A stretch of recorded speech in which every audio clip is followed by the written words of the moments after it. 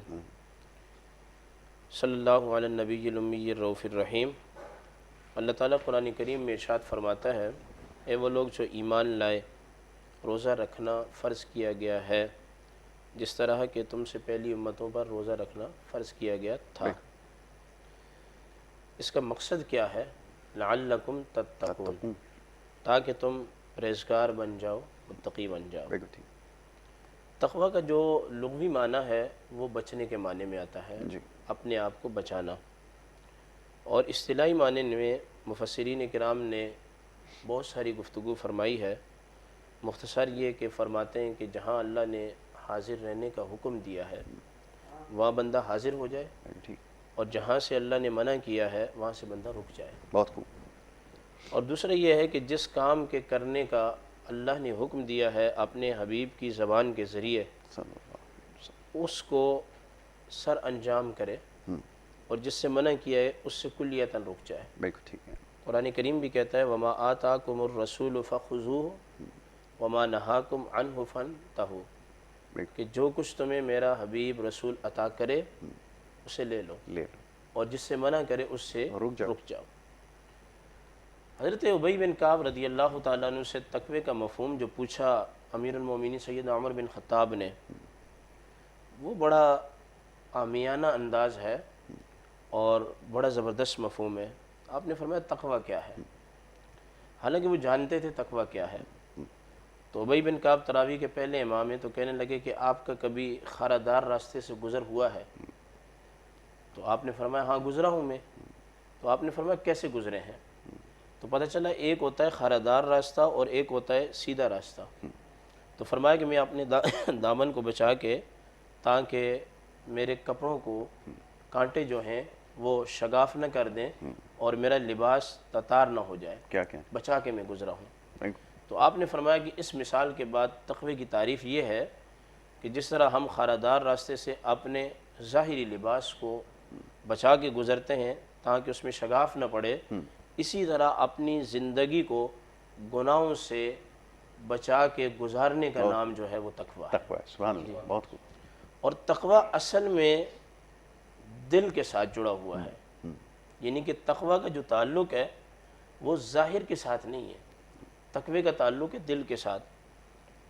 دل کے اندر اگر خوف خدا ہوگا تو جس طرح آپ اپنے ابتدائیہ میں فرما رہے تھے، پھر ہمارے روزے بھی وقت پر اور ٹائم پر ہوں گے، نمازیں بھی وقت پر اور ٹائم پر، زکوٰۃ کا فریضہ بھی وقت پر اور ٹائم پر، اور جس طرح کہ آپ اپنے ابتدائیہ میں کہہ رہے تھے کہ معاملات میں، ناپ تول، دیگر چیزوں میں جب بندہ متقی بن جاتا ہے بہت خوب، تو چاہے ان جرائم اور گناہ کا تعلق حقوق اللہ سے ہو تب بھی بندہ بچ جاتا ہے، بالکل بے شک، اور اگر ان کا تعلق حقوق العباد سے ہو تب بھی بندہ جو ہے وہ بچ جاتا ہے۔ بہت خوب، بہت خوب، تو ایسا ہی۔ محض ایک تقوی ہے کہ جو حقوق اللہ کی ادائیگی کے طریقے اور سلیقے سکھاتا ہے اور حقوق العباد کو عمدگی کے ساتھ ادا کرنے کے طریقے سکھاتا ہے۔ بہت خوب۔ یہی وجہ ہے کہ جب ہم قرآن کریم کو پڑھتے ہیں تو قرآن میں سب سے پہلے جو بات کی گئی سورۃ الفاتحہ کے بعد، سورۃ الفاتحہ تو دعا ہے، جی، اس کے بعد جب احکام شروع ہو رہے ہیں تو بات کی گئی تو الف لام میم ذالک الکتاب لا ریب فیہ ھدی للمتقین، بالکل ٹھیک، کہ قرآن جو ہے یہ ہدایت ہے کس کے لیے؟ متقین کے لیے۔ بالکل ایسا۔ اب اس مقام پر امام بیضاوی نے لکھا ہے تقوی تین طرح کا ہوتا ہے۔ سب سے پہلے تقوی یہ ہے کہ انسان شرک سے بچے، کہ اپنے آپ کو جہنم کی آگ سے بچائے، دائمی عذاب سے بچائے۔ جب بندہ کلمہ پڑھ لیتا ہے تو اس میں ایک تقوی کا معنی آ گیا، اور وہ کون سا معنی ہے کہ وہ جہنم کی آگ سے بچ گیا، اس نے اپنے آپ کو محفوظ کر لیا۔ اور دوسرا جو تقوی کا معنی ہے وہ فرمایا گناہ کبیرہ سے بچے۔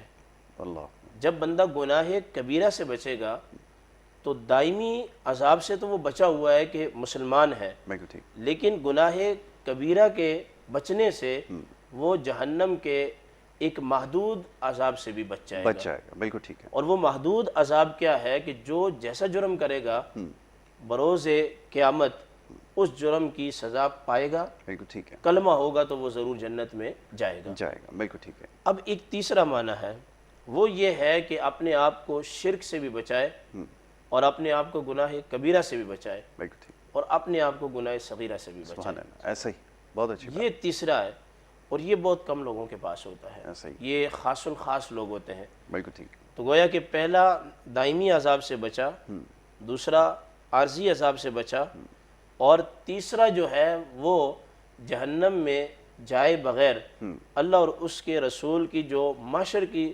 سرزنش ہے وہ اس سے بچے بغیر جو ہے وہ جنت میں داخل ہو جنت میں گیا۔ داخل ہو جائے، اور سبحان یہی اللہ، زندگی ہے کہ جس کے بارے میں قرآن کریم میں کہا گیا کہ یا ایھا الذین آمنوا توبوا الی اللہ توبۃ نصوحا یوم لا یخزی اللہ النبی والذین آمنوا معہ نورہم یسعی بین ایدیہم وبایمانہم یقولون ربنا اتمم لنا نورنا واغفر لنا انک علی کل شیء قدیر۔ یہ آیت میں نے ابتدا سے پڑھی اور پھر آخر میں جو ہمارے عنوان سے تعلق رکھتا ہے وہ پڑھا، میں نے درمیان سے چھوڑ دیا۔ وہ یہ ہے کہ قیامت کے دن اللہ تعالیٰ اپنے نبی اور نبی کے ساتھ جو لوگ ہیں ان کو ذلیل نہیں فرمائے گا، نہیں فرمائے، اور اس سے مراد کون سے لوگ ہیں کہ جو دنیا کے اندر رہ کر آقا کریم علیہ السلام کی کامل طریقے سے سیرت کو اپناتے ہیں۔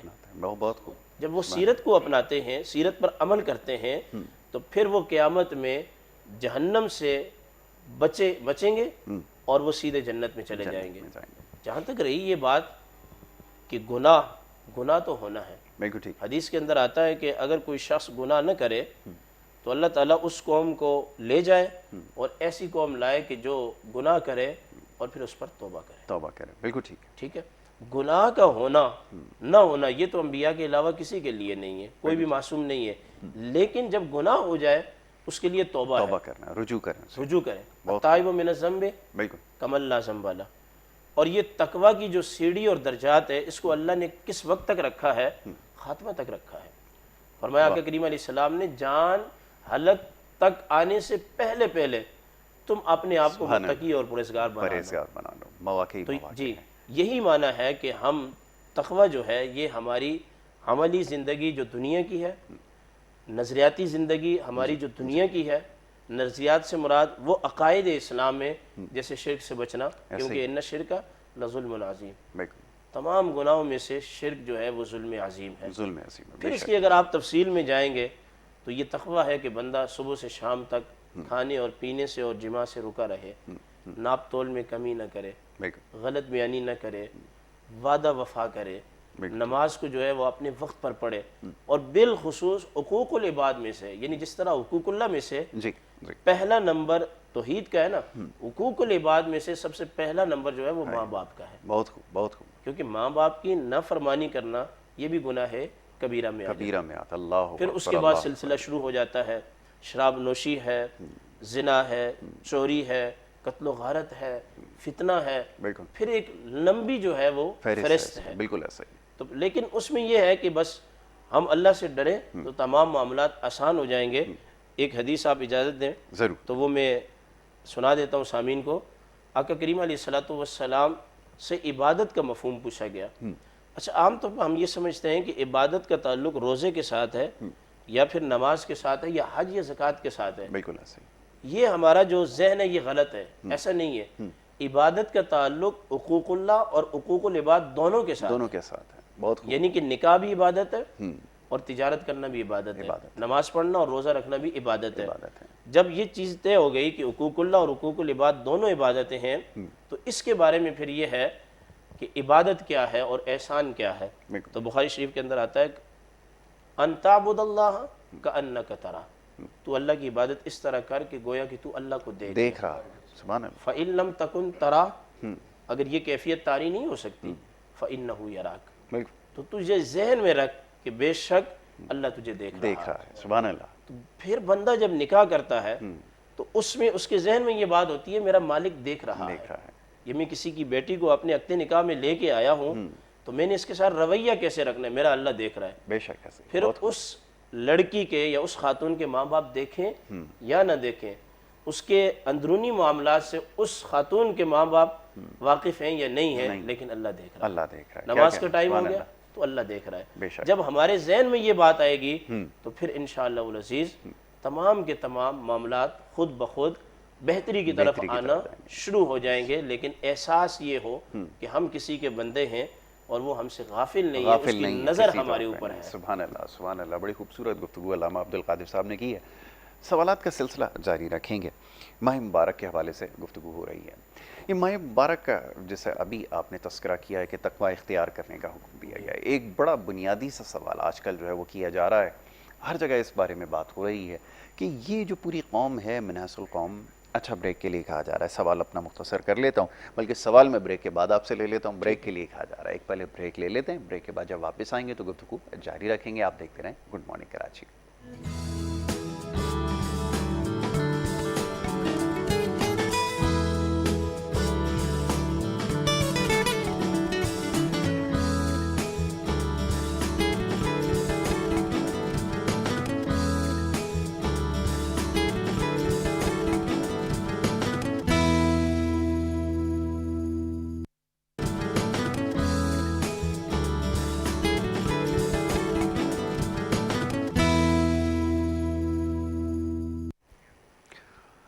پروگرام میں آپ کو ایک دفعہ پھر خوش آمدید کہیں گے.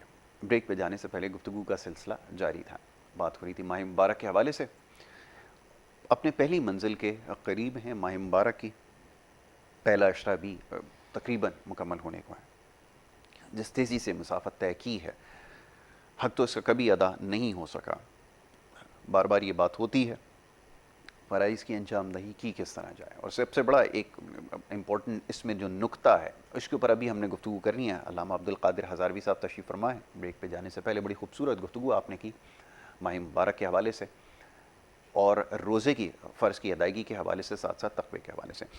ایک سوال میں آپ کی خدمت میں رکھنا چاہوں گا کہ یہ تمام فرائض کی ادائیگی بھی ہو رہی ہے, زکوٰۃ کی بھی ادائیگی ہو رہی ہے, تمام معاملات خوش اسلوبی سے بظاہر طے پا رہے ہیں, اثرات اس کے سوسائٹی کے اوپر یا معاشرے کے اوپر نظر کیوں نہیں آتے؟ یہ فرمائیے کہ روزہ تقوی اختیار کرنے کا حکم دے رہا ہے, پابندی کے ساتھ لوگ روزے کی گنتی پوری بھی کر رہے ہیں, لیکن ساتھ ساتھ معاشرے میں جا بجا آپ کو لڑائی جھگڑے بھی نظر آ رہے ہیں, ناپ تول میں کمی بھی نظر آ رہی ہے, جھوٹ آپ کو نظر آ رہا ہے, اور اس طرح کی اور معاشرتی بیماریاں آپ کو ہر سو نظر آ رہی ہیں.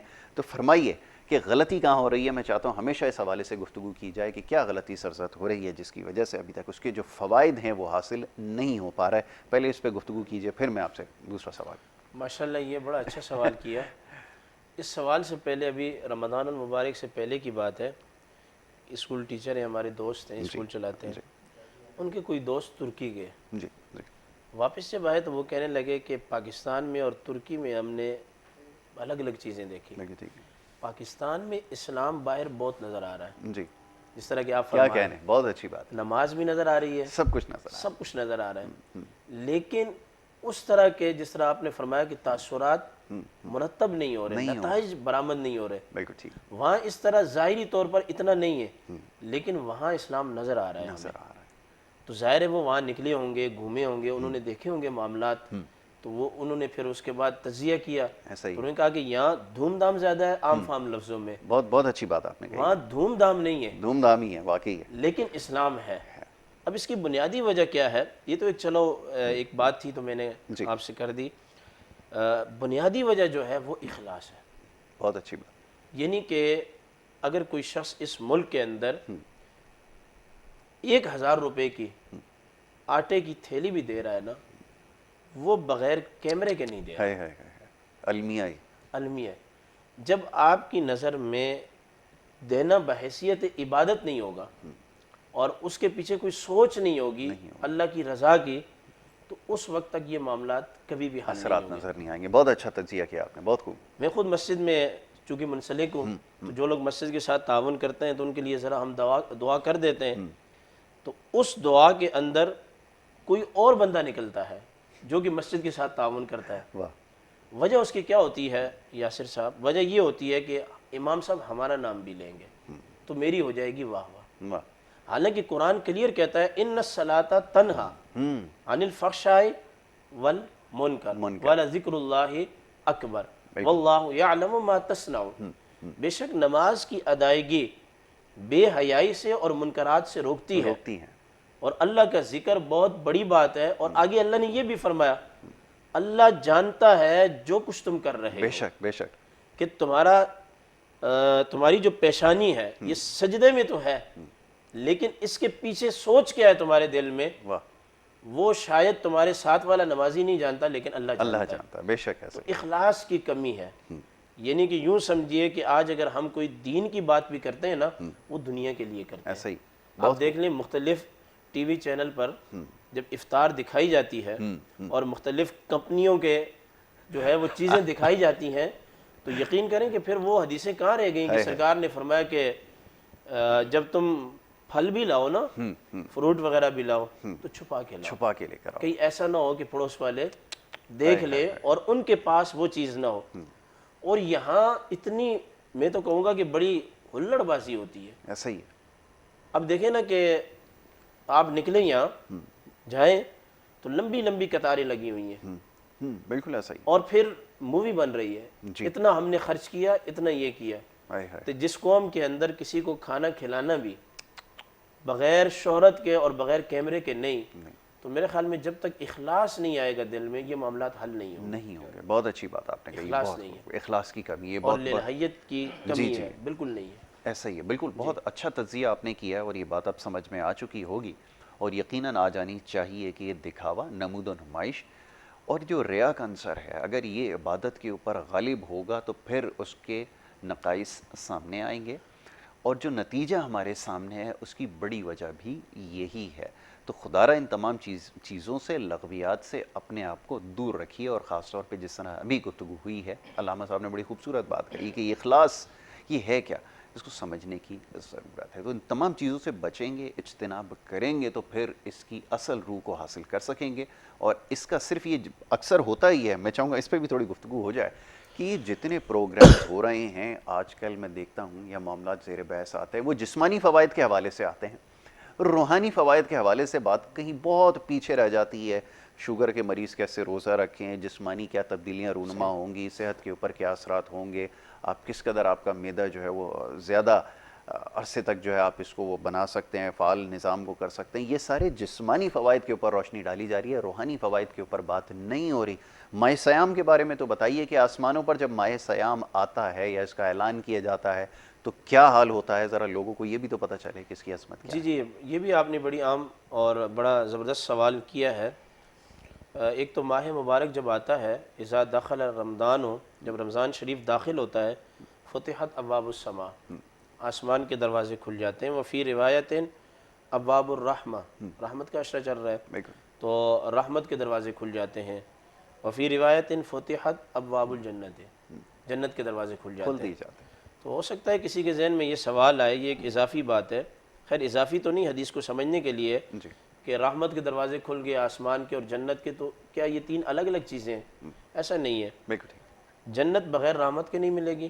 بہت خوب. اور آسمان کے دروازے کے کھلنے کا مطلب یہ کہ عرش کے نیچے جنت ہے, یعنی عرش جنتیوں کی چھت ہے, سایہ ہے. بہت خوب. لیکن مفتی احمد یار خان نعیمی رحمۃ اللہ تعالیٰ علیہ نے اس حدیث کی بڑی زبردست شرح کی.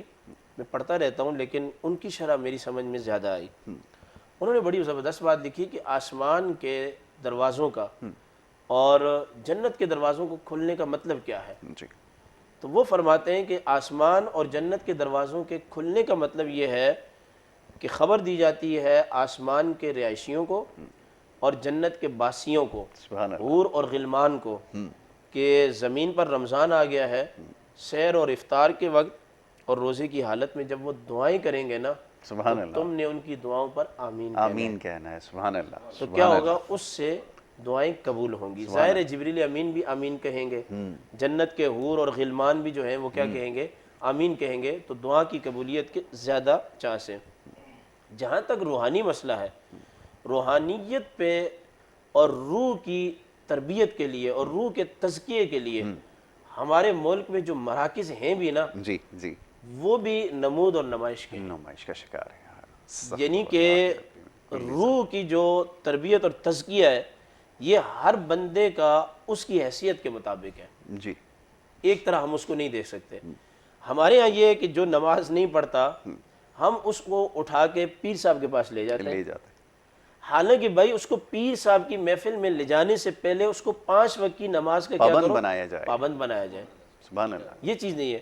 میں آپ کو بتاؤں کہ حدیث شریف کے اندر آتا ہے، سیدنا ابو ہریرہ ہر حدیث کے راوی ہیں تقریباً، جی تو ان کے پاس ایک کھجور کا ٹوکرا پڑا ہوا تھا۔ نبی کریم علیہ السلام تشریف لائے تو آپ نے فرمایا کہ تمہارے پاس میں جہنم کی آگ دیکھ رہا ہوں۔ عجیب بات ہے، واہ، جہنم کی آگ دیکھ رہا ہوں۔ تو ان کا عرض کیا یا رسول اللہ کیسے؟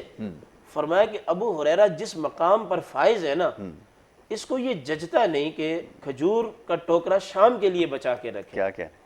حالانکہ باقی حضرت طلحہ، حضرت عثمان بڑے امیر صحابہ تھے، مولا کائنات، ان کے پاس بھی تھی، بعد میں تو آ گئی تھی تمام صحابہ کرام کے پاس دنیا ضرورت کے مطابق۔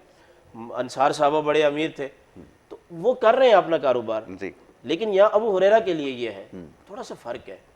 ابو ہریرہ نے اپنے آپ کو نبی کریم علیہ السلام کی صحبت کے لیے 24 گھنٹے وقف کر رکھا تھا، بے شک۔ اصل بات یہ ہے، واہ، بہت خوب، اور باقیوں نے وقف نہیں کیا تھا، سبحان آتے اللہ، تو تھے۔ بالکل ٹھیک ہے، جب میں یہ کہوں کہ یاسر صاحب میں آپ کا پابند ہوں بلا تشبیہ بلا تمثیل، بالکل، اور آپ مجھے کہیں کہ میں بھی آپ سے ایگری ہوں، تو اب معاملہ کچھ اور ہوگا، کچھ اور ہو گیا، بہت کبھی خوب، کبھی ملاقات ہوگی آگے بیٹھ کے، وہ الگ بات ہے۔ جی تو نبی کریم علیہ السلام یہ بتانا چاہتے تھے کہ ابو ہریرہ جب تم نے 24 گھنٹے اپنے آپ کو میری مجلس کے لیے وقف کر دیا اور پابند کر دیا، تو اب تیری روح اور تیرے نفس کا تزکیہ اس طرح نہیں ہوگا جس طریقے سے دیگر صحابہ کرام کا، سبحان اللہ، ان کا تزکیہ اور طریقے سے اور ہوگا، طریقے سے ہوگا، واہ، آپ کا تزکیہ اور طریقے سے ہوگا۔ تو یہ مختلف چینل پر مختلف خانقاہوں میں بحیثیت خطیب کے میں بھی مسجد میں ہم یہ نہیں دیکھتے کہ اس کو ہم نے کیا چیز دینی ہے۔ بالکل ٹھیک ہے، یہ نہیں کہ میں آپ کو بتاؤں کہ شروع میں جب ہم اس میں آئے عملی زندگی میں، تو جب ہم سود پر بات کرتے تھے نا، تو سامنے بیٹھا ہوا اس کی تھیوری بدل جایا کرتی تھی، جی اور وہ پھر کہتا کچھ نہیں تھا، لیکن وہ اس کام میں مبتلا تھا، چونکہ وہ جملہ جا کے اس کو لگتا تھا، بالکل، پھر وہ اپنے معاملات اور سیاست کرنا کیا کرتے تھے، شروع کرتے تھے۔ یہاں حق کی بات کہنا جی میڈیا کے لیے سب سے زیادہ مشکل ہے، اور حق کی بات میڈیا کے بعد کہنا علماء کے لیے سب سے زیادہ مشکل ہے۔ مشکل ہے، سب سے بڑا سوال بھی یہی ہوگا، بالکل، میں آپ کو بتاؤں کہ یہاں حق کی بات بہت ساری ایسی باتیں شاید ہم بھی نہیں کہہ پاتے، ایسا ہی ہے، بالکل بجا فرمایا، اور آپ بھی نہیں کہہ پاتے، تو جہاں ہم اپنے من کی بات ہی نہ کہہ پائیں، حق کی بات کہہ ہی نہ پائیں، تو تزکیہ نفس کے لیے سب سے پہلی سیڑھی تو یہ ہے کہ حق کی بات کرنا، سبحان اللہ، تب جا کے جو ہے وہ کیا ہوگا، تزکیہ نفس ہوگا۔ یہی وجہ ہے کہ ایک شخص آیا نبی کریم علیہ السلام کے پاس، عرض کیا یا رسول اللہ سب سے افضل عمل کیا ہے؟ بالکل، تو آپ نے فرمایا کہ نماز کو اول وقت میں پڑھنا، دوسرا آیا فرمایا جہاد کرنا، تیسرا آیا فرمایا والدین کی خدمت کرنا۔ اس طرح بہت ساری حدیثیں ہیں بخاری شریف میں کتاب الایمان میں۔ علامہ عینی رحمۃ اللہ تعالیٰ علیہ لکھتے ہیں کہ عجیب بات ہے کہ سوال کرنے والے لوگ مختلف ہیں، بالکل ٹھیک ہے، اور نبی کریم علیہ السلام کے سوالات کا جواب بھی مختلف جا رہا ہے۔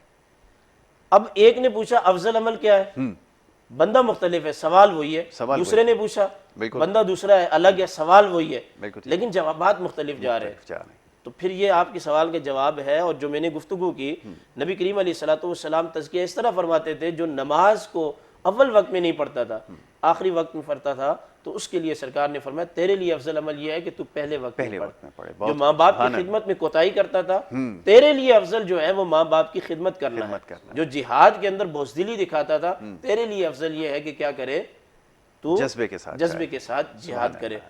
تو مقصد کہنے کا یہ ہے، خلاصہ یہ نکلا کہ موجودہ دور کے اندر جو لوگ تزکیہ نفس کرنے کے اور پھر خانقاہی نظام چلانے کے دعوے دار ہیں، ان کو آگے لوگوں کی بیماری کا بھی پتہ نہیں ہے، ان کو یہ پتہ نہیں ہے کہ میرا یہ مرید کس بیماری میں مبتلا ہے، اور یہ مرید میرا کس بیماری میں مبتلا ہے، اور پھر علماء کو بھی پتہ نہیں ہے کہ یہ عوام کس بیماری میں مبتلا ہے، اور میڈیا کو بھی یہ پتہ نہیں ہے کہ یہ ہمیں اسکرین پر سننے والے لوگ ہمارے سامنے بیٹھے ہوئے سارے ایک ہی بیماری والے نہیں ہیں، بلکہ ان کی بیماریاں جو ہیں مختلف ہیں۔ بالکل آپ نے بہت اچھی بات کہی ہے، اور بڑے خوبصورت انداز میں اس کو بیان بھی کیا۔ یہ سمجھنے کی بات یہ ہے کہ جیسے ہر بیماری کے اندر ایک دوا جو ہے وہ تجویز نہیں کی جاتی، اسی طرح جیسے کھانسی کا علاج یا سر درد کے علاج کے لیے عموماً ہوتا ہی ہے کہ ہم خود سے کوئی راستہ اختیار کرنے کی یا دوا کرنے کی کوشش کرتے ہیں، یہ معاملات مولج بہتر سمجھتا ہے. اب یہ مولج جب کہا جا رہا ہے تو اس میں وہ علمی شخصیت بھی ہے, روحانی شخصیت بھی شامل ہے, یا وہ جسمانی مرض کا علاج کرنے والا شخص بھی شامل ہے جو پہلے تشخیص کرتا ہے اور اس کے بعد دوا تجویز کرتا ہے. یہاں تو معاملہ یہ ہے کہ خود سے دوا کرنے کی کوشش کر رہے ہیں جس کی وجہ سے اثرات ہمیں نظر آ رہے ہیں جو ہمارے حق میں نہیں ہے. تو یہ تجزیہ ضروری ہے اور تزکیہ ضروری ہے. یہ معاملات تھوڑے سے پیچیدہ ضرور ہیں لیکن یہ سمجھنے کی ضرورت ہے. اس طرح کی نشست جب ہوں گی, جب اس میں یہ بات زیر بحث آئے گی تو یقیناً موقع ملے گا ان معاملات کو سمجھنے کی کوشش کرے, اور غلطیاں کہاں پر سرزد ہو رہی ہیں اس کی نشاندہی یہاں پر ابھی کی گئی ہے. تو یہ اخلاص کا معاملہ ہے, یہ تقوی کا معاملہ ہے, اس میں روحانیت کے معاملات ہیں. یہ جو دکھاوے کا عنصر جس کے اوپر ابھی بڑی سیر حاصل گفتگو علامہ صاحب نے کی ہے, اگر یہ غالب رہے گا تمام عبادتوں کو زائل کر دیتی ہے. ریا ایک چیز ہے جس کے بارے میں ہم اکثر تذکرہ کرتے ہیں, یہ دکھاوا, یہ عبادت اگر اس کے اندر دکھاوا شامل ہو جائے گا, نمود و نمائش شامل ہو جائے گی تو پھر اس کے اثرات اچھے مرتب نہیں ہوں گے اور یہ عبادت کو ضائع کر دے گی. تو بہرحال جی یہ بڑی خوبصورت گفتگو علامہ عبدالقادر ہزاروی صاحب نے یہاں پر کی ہے. انشاءاللہ موقع ملے گا تو آگے ضرور ان معاملات پہ گفتگو ہوگی. عبید اللہ چشتی صاحب تشریف فرمائیں. بریک کی طرف ہمیں جانا ہوگا لیکن اس سے پہلے میں ان سے درخواست کروں گا کہ وہ ایک کلام پیش کریں, اور کلام کے ساتھ ہی جب یہ اختتام ہوگا تو ہم اپنے بریک کی طرف جائیں گے اور اس کے بعد پھر دوسرے سیگمنٹ کا باقاعدہ آغاز کریں گے. جی عبید بھائی بسم اللہ.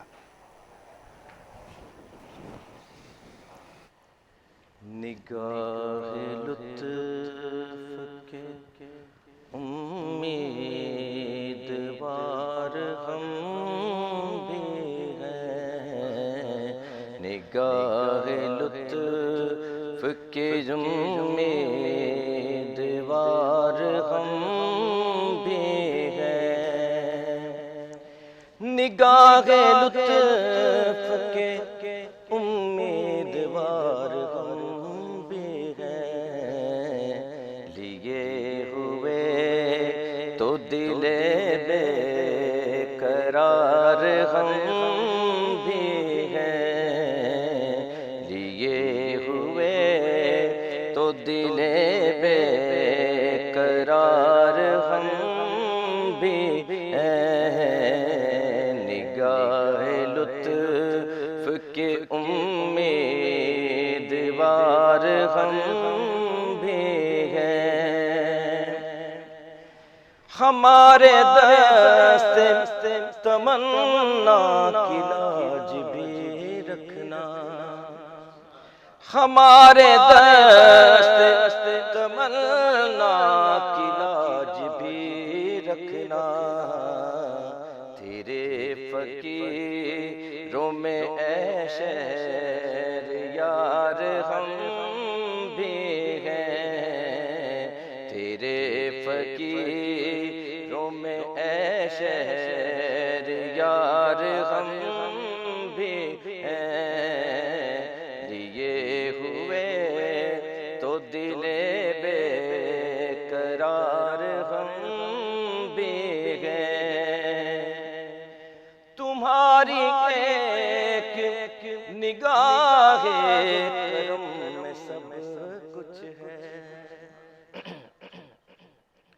تمہاری ایک نگاہ کرم میں سب کچھ ہے, پڑے ہوئے تو سرے راہ گزار ہم بھی ہیں, پڑے ہوئے تو سرے راہ گزار ہم بھی ہیں, لیے ہوئے تو دل بے قرار ہم بھی ہیں. یہ کس شہر شاہ والا کا باڑا بٹتا ہے,